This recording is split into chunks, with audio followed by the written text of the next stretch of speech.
ఎందుకు joins use చేయాలి అంటే, ఇప్పుడు ఒక టేబుల్‌లో కస్టమర్స్ ఉంది, ఇంకో టేబుల్‌లో అడ్రస్, ఇంకో టేబుల్‌లో రివ్యూస్, ఇంకో టేబుల్‌లో ఆర్డర్స్ ఉంది. సో, మీరు మొత్తం అంతా కలిపి ఒక టేబుల్‌గా చేయాలి అనుకుంటున్నారనుకోండి, కంబైన్డ్ జాయిన్స్ అనుకోండి. సో, అప్పుడు మనమైతే యూజ్ చేయాలన్నమాట. అన్ని కస్టమర్స్‌ది కంబైన్డ్ డేటా మనకి ఒకటే టేబుల్‌లో వస్తది. ఇంకోటి మనకు ఆ డేటా ఉందా లేదా అని ఎగ్జిస్టెన్స్ కోసం కూడా మనం జాయిన్స్ చేసి చెక్ చేసుకుంటాం. లేదా మనం మొత్తం అన్ని ఇట్లా చిన్న చిన్న టేబుల్స్ని ఒక మాస్టర్ టేబుల్గా చేసుకొని, ఆ మాస్టర్ టేబుల్ని మెయిన్ టేబుల్గా చేసుకోవడానికి కూడా మనమైతే జాయిన్స్ని యూజ్ చేస్తాం అనమాట. నెక్స్ట్ జాయిన్ టైప్ చూడండి.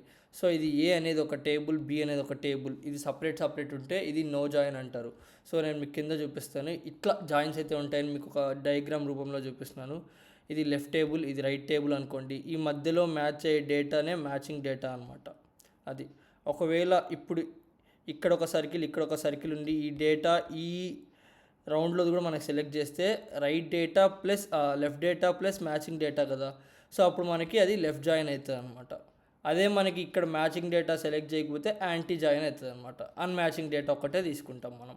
దీంతో మ్యాచ్ అయ్యే డేటా మనం తీసుకోమన్నమాట. మీ ఎగ్జాంపుల్స్ చూసినప్పుడు మీకు ఇంకా క్లియర్గా అర్థమవుతుంది అనమాట.